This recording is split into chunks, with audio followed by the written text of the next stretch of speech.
This episode is brought to you by Skinny Pop Popcorn. Perfectly popped, endlessly delicious. Oh, so light and crunchy. Skinny Pop Original Popcorn is the snack you've been searching for. Made with just 3 simple ingredients: popcorn kernels, sunflower oil, and salt. Snacking never felt or tasted so good. Perfectly popped, endlessly delicious. Give yourself permission to snack and pick up Skinny Pop Original Popcorn today. The most exciting part of a vacation stay at a home rental? Easy. It's being greeted upon arrival with a rusted lockbox affixed to the underside of a stranger's condo. Yeah, you simply twist knobs, click gears, jiggle it, and then rip it off its moorings, and voila! Your prize is a key to a questionable home rental and maybe tetanus. When you just want to get your vacation started by actually getting into your room, it matters where you stay. At Hilton, we deliver your key right to your phone on the Hilton Honors app. Hilton, for the stay. Hi, I'm Dr. Lori Watson and the co-host of Foreplay. I'm your co-host, George Fowler, former firefighter, your couples therapist who loves to talk about sex. Woo! Let's discuss everything about the best sexual techniques to building your emotional intimacy, which is really necessary for great sex. We bring sound, concrete tools to reframe your relationship problems and learn how to fall in love again and feel desire. Listen to Foreplay Radio on the iHeart app, on Apple Podcasts, or wherever you get your podcasts. Hey, what's going on, friends? I'm Zach. I'm here with Laura. You're listening to Marriage Therapy Radio. Thank you. I just got off my Peloton and I am sparkly. As you know, I'm not afraid to rep my new bike. I love it. And I'm still hoping to get one of my trainers to come on the podcast with us. But today it's just us. We're talking about the magic ratio and how you need to do all of the little things consistently over time. Stay in the fight in your relationship. And I think we could all agree that's a worthy goal. Yes or yes. Anyway, this is a very cool conversation. Stick around. I feel like we're both kind of low energy today. No, I'm great. Can I tell you something? Are you? Yesterday was one of the best days. And I had a really good day today too. No, why was yesterday? Today hasn't even happened yet. Well, it was yesterday. So why did you have a really good day yesterday? Well, thanks for asking. You're welcome. I have 3 things. One is, so I quit drinking, in the fall. And when I started, I didn't know what that was going to be like or what my journey was. But yesterday, I'm officially 6 months. 6 months. That's amazing. And it's the first time you're mentioning it on the podcast. I don't know, first or second time, but it's definitely been something I've kind of held a little closer to the chest. And but yesterday felt like kind of official. Like it was sort of like, oh yeah, this is who I am. You're not just messing around. Like you're legit. This is happening. Yeah.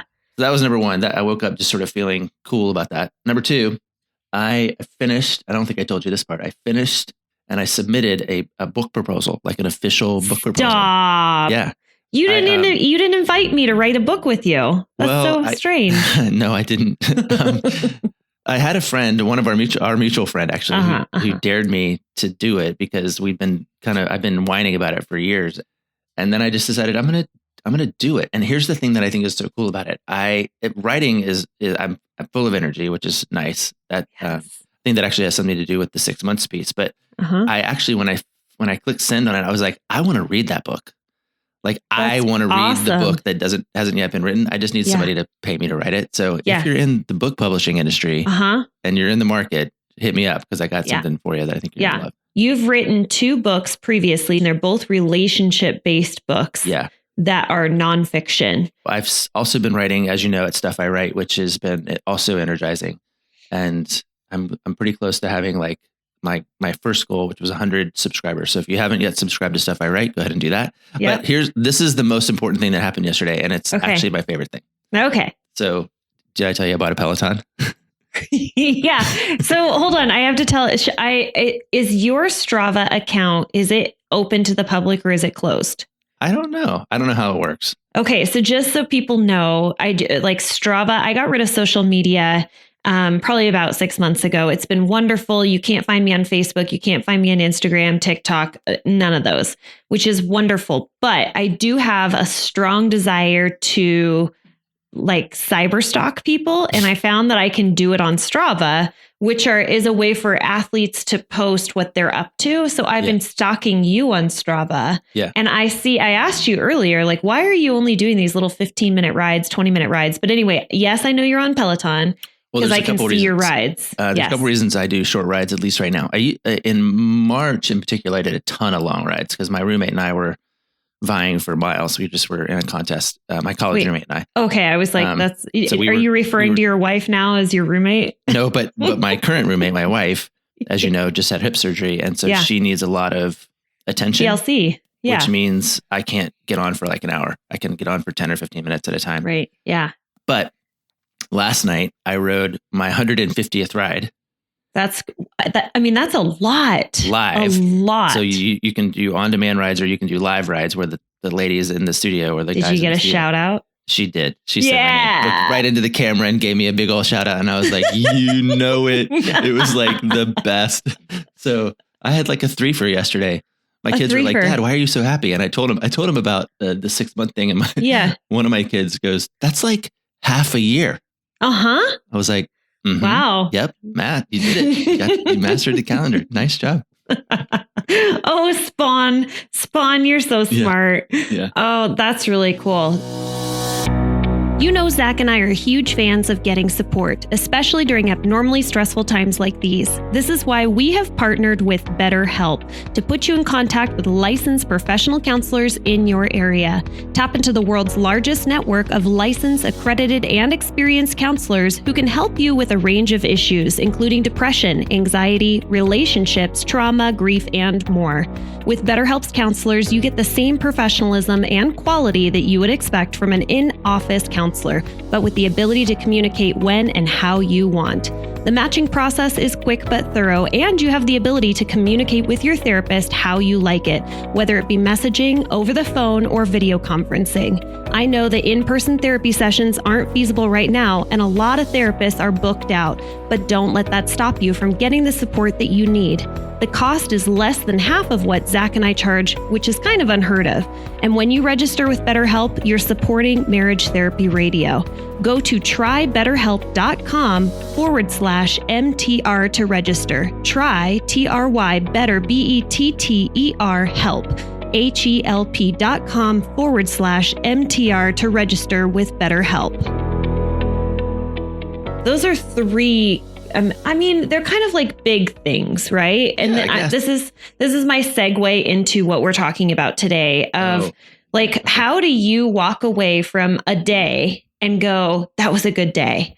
And so what you just said was, here's 3 big things that happened yesterday that stood out to me, and I can put my thumb on it and I can say, this is why this was a good day. These 3 big things. Now, if you spread those out, any one of those things on one day happening at one, like today I submitted my book proposal, and then the next day I rode my 150, whatever, you'd probably still say that was a good day. It was a good week. I mean, I think, so 2 things. One is I definitely noticed that my evaluation of the day for the first time in a really long time didn't have to do with either the amount of sleep I got or my work, like my client load. Mm-hmm. So a lot of times people will be like, how's your day? And I'm like, oh, I'm tired. Mm-hmm. Or like my family. And I'll go, oh gosh, I had a lot of clients, or my clients were this, or this was. So it was the first time in a little while. And maybe that's part of it, right? Just that I had a new context. Yeah. And speaking of context, like I think the other thing is when we describe something as good, what are we talking about? So, marriages famously are created for better and for worse. And somebody will say, hey, you feel better? And I'm like, then what? Right. Yesterday? Yeah. Last year? Yeah. What's the marker? 6 months ago? Like those are all different. Mm-hmm. But no, yesterday, I think it just felt good to decide that I had a good day. Because I'm a person who's kind of like, it was all right. Mm-hmm. I know. Yeah. You're kind of hard to please. I have to admit. Some of my clients right now are like, how was Mexico? I'm like, fine. It's fine. Such a grumpy old man. I know. Get off my lawn, kids. I mean, I had to work and we've been over this. Mm-hmm. So here's the segue that I'm making is how do you decide that yesterday was a good day? And what you just told me was, here's 3 things that stood out to me that made it a good day. How do couples decide that today was a good day? Like they're feeling connected? Because I always like to check in with couples if it's been a little while, or I sense like they're sitting close on the couch together. I'm like, you guys look like you're feeling pretty connected. or, they're just really cold and standoffish. There's definitely a wall between them. They look like they're disconnected. So I like to ask, where are you on a scale of connection? How do you feel? Kind of like asking, how was your day? And when couples tell me, I feel really good. I feel like we're in a really good place. To me, the way that I equate that and the way that I talk, and this is what we're talking about today on the podcast, is this idea of what's sort of like that magic number or that ratio. And what Dr. Gottman's research shows is that for couples who are just going to say, hey, overall, we're feeling pretty stinking connected. I feel pretty good. Our emotional bank account is all filled up. It's a 20-to-1 ratio for healthy couples, meaning that there's 20 positives for every negative. And what I was saying is that your day yesterday had 3 giant positives, but the bar is pretty stinking low in order for those 20 positives for 1 negative. Those 20 positives could be anything. It could be like laughing at your partner's joke. It could be, offering your partner to grab them a beverage while you're getting up from the couch. Hey, can I grab you something? That's a positive. And so if you think about it, what are the 20 positive things that I could do for every negative? And if we get to that magic ratio, I guarantee that you're going to look at that and go, yeah, I feel pretty connected to my partner. And so that's really what I wanted to talk about is this magic ratio that Dr. Gottman discovered in his research of healthy couples of overall, what is it that you need to be doing in order to have that sense of we're feeling pretty connected. I feel pretty good in this relationship. Right on. And I'm going to go, but Laura, I've always heard that the ratio is 5-to-1. What do you mean 20-to-1? I think we should have this conversation, but there's the famous ratio is 5-to-1, but you're talking about something a little bit different. Do you want to get into that now or should we? No. I think we can absolutely talk about both of the ratios. Yeah. So explain what you're talking about with the 5-to-1 ratio. When we talk about, or when we teach essentially about what's called the emotional bank account. Yeah. It's based on the premise that you're either in a surplus or a deficit. Mm-hmm. And in order to stay in a surplus, the minimum ratio has to be 5-to-1. I need to do at least 5 positive things for 1 negative thing. That's an easier target, particularly for couples that we talk to because they're mostly in distress.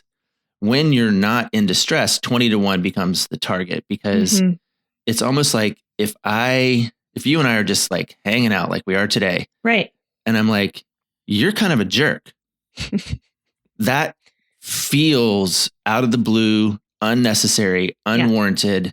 It's going to take me 20 times, 20 pennies or $20 bills versus the $20 bill to offset that. Versus if you and I are in tension, if we're already stressed out or we're already having a hard time with whatever, and I'm like, you're kind of a jerk, you're a little bit more protected against that. You're a little bit more on guard. So it's only 5 $1 bills that I need. It's only a $5 bill injury versus say a $20 bill injury. I mean, it's so I think that's an important differentiation to make because Sergeant and Mr. Smith, you're going to love this house.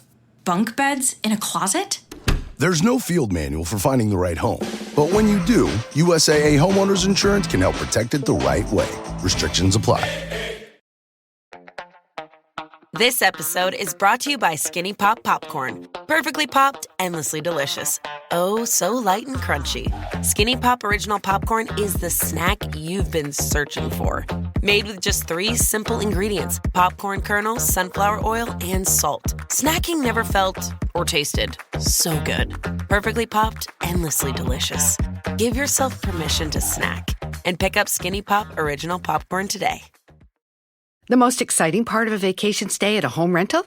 Easy. It's being greeted upon arrival with a rusted lockbox affixed to the underside of a stranger's condo. Yeah, you simply twist knobs, click gears, jiggle it, and then rip it off its moorings, and voila! Your prize is a key to a questionable home rental and maybe tetanus. When you just want to get your vacation started by actually getting into your room, it matters where you stay. At Hilton, we deliver your key right to your phone on the Hilton Honors app. Hilton, for the stay. 20 can feel overwhelming. Right. For people to think I really have to do 20 positive things for every negative. Yes. But alternatively, it really does depend on where you're at in terms of the overall sort of just emotional state in the relationship, which is, it can be encouraging if you're in distress. You don't actually have to work that hard to chase repair. And And also don't call your wife a jerk if you're getting along pretty well. That's not a nice thing to do when you're just in the normal flow of your life. I've had a lot of couples that come to me. And so when they're sitting, on their couch and I look at them, I'm like, what's going on here? And then they start to tell me about these tiny moments that sent them over the edge in the last week. And it cracks me up because every couple almost like apologizes, like, Laura, I'm so sorry that we're going to tell you this super stupid story about how it totally spiraled. I'm like, oh no, I hear all the stupid stories. Yeah. I'm not interested in the stupid story. I'm interested in the process of like, how did you get there? What happened? Totally. And so what I look at is I'm like, but where were you before you got into this? Like, what was it? Why was it that this little tiny thing set you off? Like, because I feel like your emotional bank account was already overdrawn. You had started your day off. You didn't get any sleep. You had gotten in an argument the night before. You had a shitty day at work.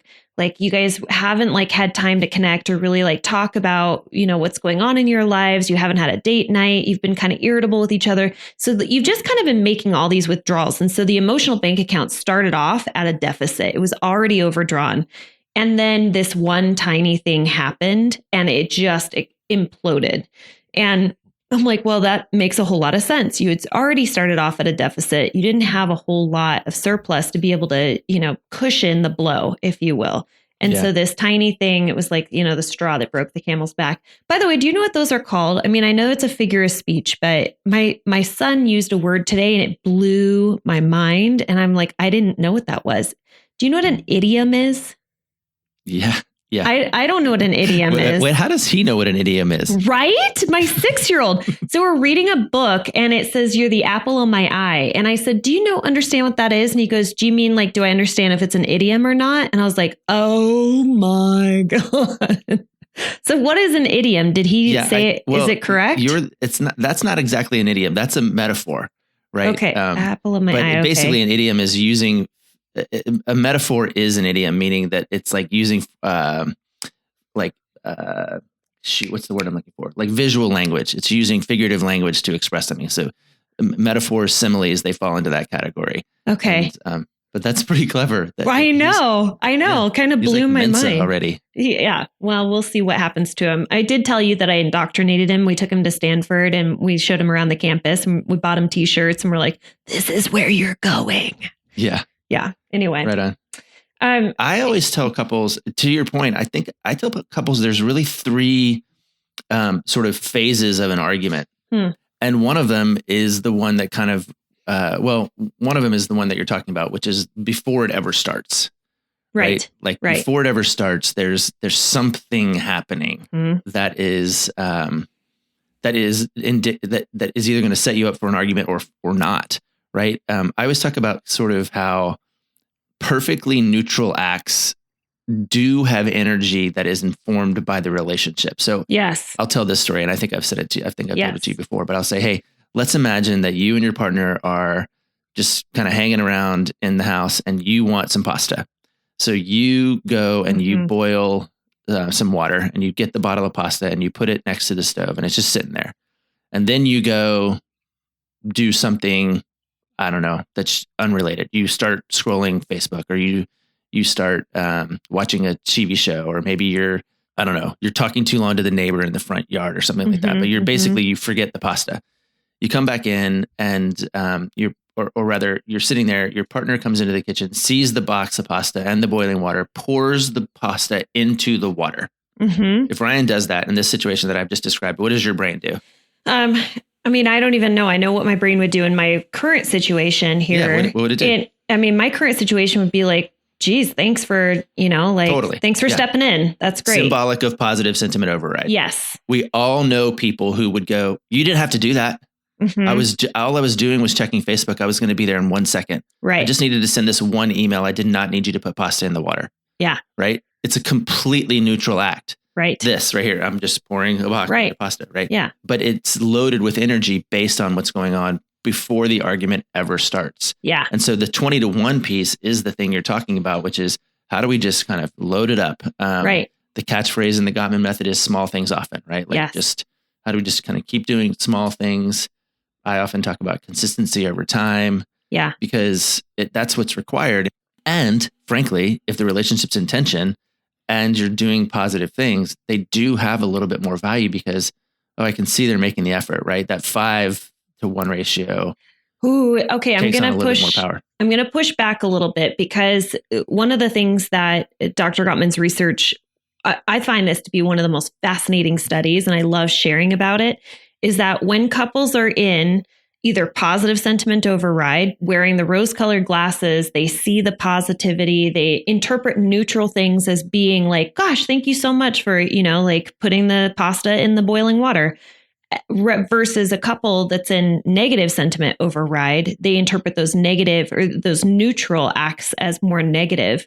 So Dr. Gottman's research found that couples that are already in that negative place, that negative sentiment override, like their emotional bank account has been depleted, and it's been depleted for a long time. Mm-hmm. If your partner's making these positive gestures, like they come into therapy, they've been probably needing to go to therapy for the last 5 years. Laura starts telling them, do this, do this, do this, speak your partner's love language, do these positive affirmations, whatever. I find that it takes a long time to actually get the ball rolling because what happens is you just don't see it. Like your partner could be making all of these positive gestures towards you and you're still in negative sentiment override. And Dr. Gottman's research found that you miss 50% of all the positivity that your partner's sending your way, all the kind gestures, all of like the laughs, the bids for connection. You're missing it because you have your shit colored glasses on. So I guess I want to actually, you know what? Point to you because not that it's a contest, but I haven't thought about that study in a while. And you're exactly right. Like when you're in negative sentiment override, the point and the takeaway from that study, particularly when I talk about it with clients, is being a negative sentiment override actually distorts your vision. Mm-hmm. It actually changes what you can see, which I think also increases the responsibility and what you need to go out of your way to see. But can I say, I want to tag on this thing too. You mentioned the phrase love languages, which is a very popular sort of model in couples therapy. I also think that like the 5-to-1 ratio, it kind of presumes that each one of those 5 has the same value. Right. So like for me yesterday, I had 3 things and they all had like $20 bill value versus say $1 bill value. So it was 3 positive things, but it wasn't $3. It was $60. Right. They were big. And I think when it comes to, okay, ready? 1, 2, 3. What? Is that really how you sneeze? That's my dad's sneeze. That's Biha? Biha. Bihi. Usually I sneeze twice. My husband screams through his throwing up and his sneezes. Like you can hear him and it's like, ah! Throwing up is a thing he does?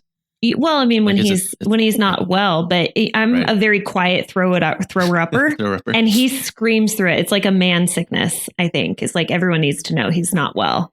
Anyway. Okay. Anyway, the love languages thing, I think, is really interesting because, there's 5 of them. Right. And often if you take the quiz, it'll rank them for you. Yeah. And one of the things I think that comes out of that ranking is that the thing that's number 1, that's like $5. Okay. The thing that's number 5, that's like $1. Mm-hmm. So all positive, right? They have different values. More of an impact. It's all data, right? So if you want to get there faster, or to your point about how long it takes to rebuild the emotional bank account, use bigger bills, right? Okay. In order to get there a little bit faster. That doesn't mean plan a trip to Hawaii, right? It means like go where you get the most return on investment. Yeah. The biggest bang for your buck. Right. But also, or like, now I'm like using all the phrases, but you're using all the cliches. But the thing that it idioms. is, you're using all the idioms. All the idioms. But what is most important is choose the thing that gives you the biggest bang for the buck that lands, right? Like speak your partner's love language. If your partner keeps saying, stop buying me gifts, I just want you to like talk to me, spend time with me, then do that thing, but do it consistently. And it doesn't have to be, spending an entire day with your partner, having this entire date night. It can just be 5 minutes, but make sure that you're doing the 5 minutes every single day. And it's the consistency that builds that trust, that you're slowly building up that emotional bank account. This has been an interesting conversation. I did a talk a while back that, I love speaking on the emotional bank account. It's actually language. If you've ever read like the 7 Habits of Highly Effective People, it's a Stephen Covey concept as well. John and Stephen Covey both talk about it. And that's really kind of what we're talking about, is just having this like shared bank account that the two of you have. You're constantly putting deposits in. The ratio that we're looking for is a 5-to-1, because if you want to, you just continuing to keep that surplus at a 5-to-1 when you're in distress. But when you're just hanging out and you're having a good time and you feel good, shooting for that 20-to-1 ratio is really helpful.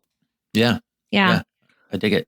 Cool. Well, let's land this plane. I have to see clients today, and okay, cool. I have to go see a woman about a hip. It's not a man about a horse. It's a woman about a hip. It's true. All right. Well, all right. Until next time. Yeah. Okay. See you later. Thanks so much for listening to this episode of Marriage Therapy Radio. Just as a reminder, if those of you are seeking or you're curious about couples therapy, if you live in Washington State, awesome. Look either Zach or myself up. I'm also licensed in the state of Utah. But for most of our listeners, you're global. And what better way to find wonderful quality therapists in your area than going to betterhelp.com. And if you go to trybetterhelp.com/MTR, that's Marriage Therapy Radio, you're able to get a discount and you're supporting us, which is wonderful. So we can continue to pay our producer, Jason, who we love very much, and we want to keep him around, and we want to keep doing what we love to do, which is talking to you. It was pretty funny. I posted something on LinkedIn the other day, and I said, two therapists walk into a bar, and just recognizing how our lives have changed so significantly from how that used to be true, where Zach and I used to sit around in a bar drinking our IPAs, which were both, just connoisseurs of really delicious beer. How much has changed in the last many, many years. I have a baby. He has grown adult daughters at home, and is now sober for 6 months. So congratulations, Zach. And thank you, everyone, for all of the time and attention that you are putting into your relationship, making it better today than it was yesterday.